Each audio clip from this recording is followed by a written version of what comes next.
Hey guys, what's up? Welcome back to another video. Today I'm going to be talking about the Zynoo Y75 Pro. This was sent out to me, but it will not change my thoughts or opinions on the review. In terms of the box, you get a nice black box, you open it, and you have a really good presentation of all the really nice accessories inside. You first get this cable that's currently plugged into the board.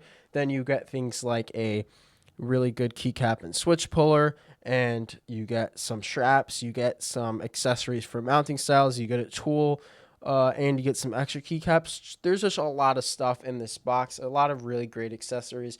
I personally usually don't care about unboxing experiences myself, but I love to get a keyboard with a ton of accessories, specifically the keycap and switch puller. I've been using one of these for months. It is the best switch puller I've ever used, so this is a really nice touch. These usually go for around like $15 alone, so it's really amazing that this keyboard comes with it. If you do mod your keyboard, you're really going to enjoy this. But let's get into the board itself.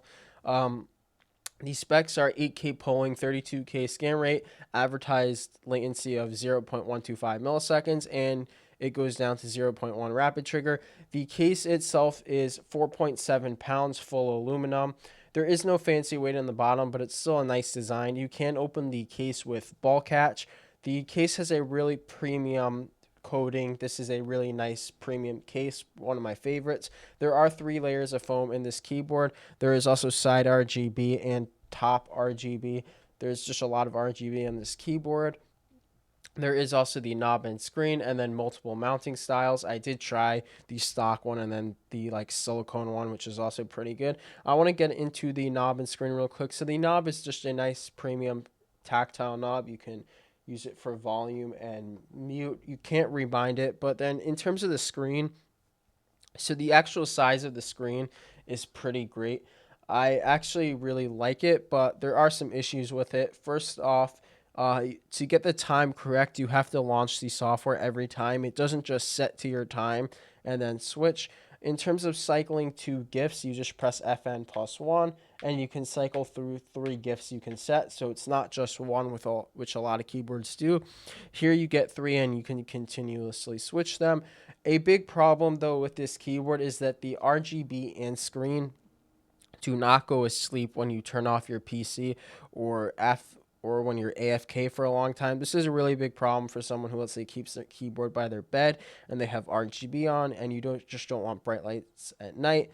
But you can obviously unplug your keyboard to turn it off. It's just something you shouldn't have to do. So I really hope they can, in the next firmware update, make sure that your keyboard can go to sleep. In terms of these switches that come included, they are Jade Pros. I've used them in a lot of keyboards. They're pretty much a super solid switch. No issues with them. They're not too heavy. They're not super light. The overall typing experience on this keyboard is good. I was using this for work as well as gaming, and it's just a really great overall keyboard experience. The sound profile on this keyboard is probably the best of any pre-built Hall effect keyboard I've used. It sounds pretty close to a mechanical board, and it's just an overall really good sound profile. In terms of stabs, they are clip-in. The spacebar does have 2 like silicone pieces under it. I did take out to make mine sound a little better, but that's really up to you. It wasn't a massive difference. In terms of the keycaps, so on my board right now are not the stock keycaps. The keycaps that come in the board are like PBT keycaps. I think they're not double shot. They're pretty cheap, and the coating on the keycaps is very slippery. They're fine if you don't want to upgrade, but if you do buy this keyboard, I'd recommend just picking up some double shot PBT keycaps. Like, it'll sound much better like with the ones I have on my board currently, and you will get a bit of a better experience, but they're okay keycaps. In terms of the software, I'll show you a clip of everything in the software. You can use it for SOCD. You can use it for your rapid trigger settings. You can use it to remap the RGB. You need to use the install software for the screen, but there is a web driver, and it's pretty nice and customizable. It's a pretty solid software. It's not as good as something like Neo's or Newfies. There's a lot of better brands that do software better, but I would say this software is completely fine. It's acceptable, but it could be better. In terms of performance in game, this keyboard is super responsive. It's definitely one of the most responsive keyboards I've used, but I did have some issues, especially on my A key with the rapid trigger. It's possible you could fix this and it was my settings, but sometimes when I'd press A, it just wouldn't go, or it pushed me in the other direction. It would kind of get stuck. This only happened once or twice, but it is something that would be nice if it was fixed. But overall, this keyboard does need some firmware updates before it releases internationally. This keyboard is going to stay in my main rotation. This is currently my second favorite keyboard, so I will update you guys on like a pinned comment if they do any firmware updates to improve like the screen turning off or the rapid trigger. In terms of pricing, as I said, this isn't out internationally yet. As I'm filming this video, I think they told me it'll be out like 2 weeks from now.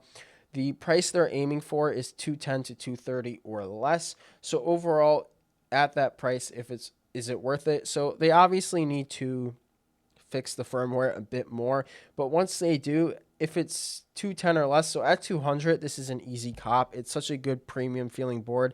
It's heavy, it has a good sound profile, it's very responsive. So if this is under 210 to 230, it's an easy cop. But even at 210 to 230, it's a really solid option. If I would compare this to the Slice 75, which I own, I would say this is a significantly better keyboard experience. Sounds better. The case is a little bit more premium, has more mounting options. So yeah, I'm gonna leave it off with the sound test. But overall, as long as some of this firmware stuff gets fixed, which I will update in the comments, I can definitely recommend this keyboard. I really enjoyed testing it, and thank you for watching.